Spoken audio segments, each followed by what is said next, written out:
Bom, vamos direto ao ponto. O material que a gente vai explorar hoje não é de jeito nenhum apenas um texto antigo e seco. Na verdade, é um épico cinematográfico impressionante sobre a jornada monumental de um único homem. A história de Abraão traz uma fé inabalável, conflitos intensos e, claro, o nascimento de uma dinastia que literalmente moldou toda a história humana. E analisando as fontes, é surreal ver como essa narrativa ganha vida em detalhes incrivelmente vívidos. Então, vamos começar essa nossa exploração. Para começar, imagina só a cena.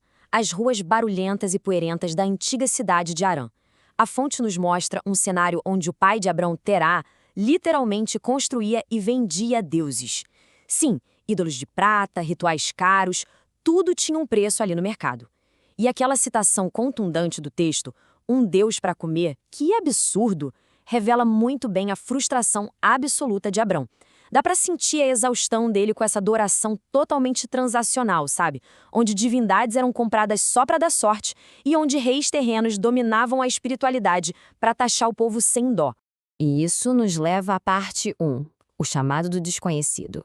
É exatamente no meio dessa frustração imensa que o mundo comum dessa família é completamente estilhaçado por um comando que, vamos ser sinceros, parecia no mínimo bizarro. O que é realmente fascinante aqui é a vasta escala geográfica e cronológica dessa jornada.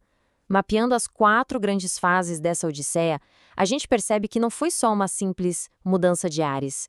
Estamos falando de uma pequena tribo de pastores atravessando o mundo antigo conhecido a pé, deixando a riqueza e o conforto de Harã para trás e viajando distâncias gigantescas rumo a um desconhecido absoluto. Essa ruptura cultural traz um contraste radical que salta aos olhos. De um lado, a religião física e palpável de Harã, perfeitamente alinhada com o poder e a proteção daqueles reis terrenos. Do outro lado, a escolha um tanto aterrorizante de Abraão, seguir um Deus sem nome, um Deus invisível, que não oferece estátuas tangíveis para dar conforto, mas que exige algo muito mais pesado, a fé irrestrita e uma obediência cega. Parte 2. Provações em novas terras. E olha, responder esse chamado não garantiu um bilhete VIP para o paraíso. Muito pelo contrário, levou a família diretamente para pesadelos geopolíticos assustadores. O ponto crucial aqui é que a chegada à Terra Prometida foi brutal. As fontes detalham o choque de realidade. Canaã já estava ocupada por chefes guerreiros amorreus fortemente armados. E pior, uma fome severa punia a região. Animais perecendo, pessoas desesperadas, é possível sentir o pânico de um líder tentando salvar uma tribo vulnerável da inanição total. É exatamente isso que empurra Abraão para aquela migração forçada e extremamente perigosa rumo ao Egito. Ao chegar lá, o contraste de poderes atinge um nível ainda mais fascinante. De um lado, a gente tem o poder tangível e supremo do faraó, um rei com recursos para construir pirâmides imensas, tentando dominar o tempo e a morte, e que rapidamente toma para si a esposa de Abraão, Sara. Mas em total oposição a isso, entra em cena a ira invisível daquele Deus sem nome de Abraão. Uma praga misteriosa e implacável paralisa completamente a corte real egípcia. Isso provou de uma vez por todas que o maior monarca terreno da época simplesmente não era páreo para a fúria divina. Depois de sair do Egito, essa convicção inabalável de Abraão só cresce. A tensão continua forte quando o sobrinho dele, Ló, é capturado em uma guerra. Abraão e seus homens executam um resgate militar muito ousado e sangrento.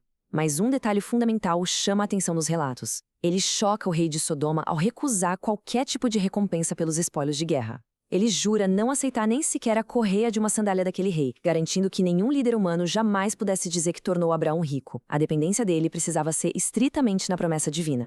Parte 3. A luta por um herdeiro. A partir daquele cenário estrondoso de guerras, pragas e alianças de reis, a narrativa pisa no freio. A gente é puxado para um drama doméstico muito mais silencioso e agonizante dentro da tenda da família. Aqui tocamos no aspecto mais puramente humano de toda essa jornada. A promessa principal de Deus a Abraão era uma vasta dinastia. Mas os anos foram passando e a idade pesou. O nome Isaac significa literalmente riso. As fontes deixam bem claro que a ideia de um herdeiro biológico naquela altura da vida gerou uma descrença inicial, até um sorriso irônico por parte de Sara, como se fosse uma piada da biologia. Contudo, essa incredulidade toda acabou sendo substituída por uma alegria profunda e transformadora quando o nascimento finalmente se confirmou. Só que esse milagre não veio sem complicações pesadas. Analisando a árvore genealógica, a gente entende a complexidade que virou a raiz de milênios de história. Temos 2 mães, Sara, a esposa principal, e Agar, a serva. E temos 2 filhos com destinos profetizados grandiosos, mas bem diferentes. Isaque, como a criança da aliança eterna prometida, e Ismael, nascido anos antes, destinado a ser um líder feroz, pai de 12 príncipes e de grandes nações. Parte 4. 2 filhos, família dividida. Esse cenário todo nos leva inevitavelmente a um choque muito amargo. Pensa bem, quando 2 jovens estão destinados à liderança e grandeza, o espaço debaixo de uma única tenda acaba ficando insustentável. A pergunta central de Sara, relatada no texto, sem nós, acha que Isaque poderia se impor sobre Ismael? Escancara um medo visceral. Ismael era o mais velho, uma figura destemida, forte, com habilidade natural para liderar os homens da tribo. Sara sentiu um pavor real, quase político, de que se Abraão viesse a faltar, o jovem Isaque seria totalmente eclipsado pelo irmão. É a política de sobrevivência da dinastia na sua forma mais crua. É então que a gente testemunha um dos momentos mais comoventes e devastadores desse material: o banimento. Para assegurar a profecia de Isaque, a paz da tribo exige que a família seja fraturada. Abraão toma a decisão angustiante de enviar Agar e o jovem Ismael para o deserto severo, apenas com um cantil de água e uma fé desesperada de que a proteção divina garantiria a vida do garoto. É realmente de partir o coração. Parte 5. O teste supremo de fé. Quando a poeira de todas essas provações parece finalmente baixar, a gente entra no capítulo mais sombrio e tenso dessa história. Metodicamente, as fontes narram o que só pode ser descrito como um pesadelo. A instrução divina é precisa, lenta e calculada. E acompanhar o processo passo a passo é perturbador. São dias de caminhada silenciosa até o Monte Moriá, a coleta cuidadosa da lenha, a montagem do altar, pedra por pedra, o ato impensável de amarrar Isaque, o único filho que restava ali. E, por fim, o momento de levantar a lâmina do sacrifício. Pausando bem aqui no clímax, a magnitude da situação exige uma reflexão profunda. Ele vai mesmo sacrificar o herdeiro que esperou a vida inteira para ter? É o peso de uma colisão insuportável entre o amor humano mais profundo que existe e a exigência de uma submissão total a uma entidade invisível. Todo o propósito da jornada de Abraão, cada gotícula de sofrimento desde que saíram de Harã, tudo culmina ali, na ponta daquela lâmina.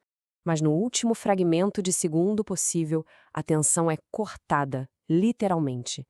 A intervenção angelical interrompe o horror, trazendo aquela fala de alívio puro. Não machuque a criança. O ato do sacrifício em si nunca foi o objetivo final, sabe?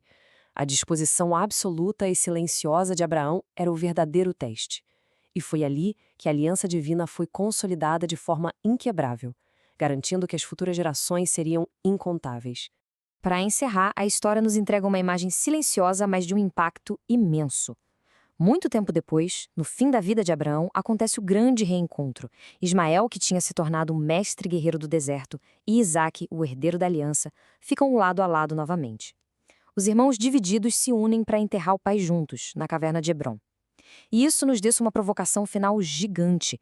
Como é que essa única família, outrora tão fraturada pelas areias do deserto, conseguiu moldar irrevogavelmente os rumos de absolutamente toda a nossa civilização?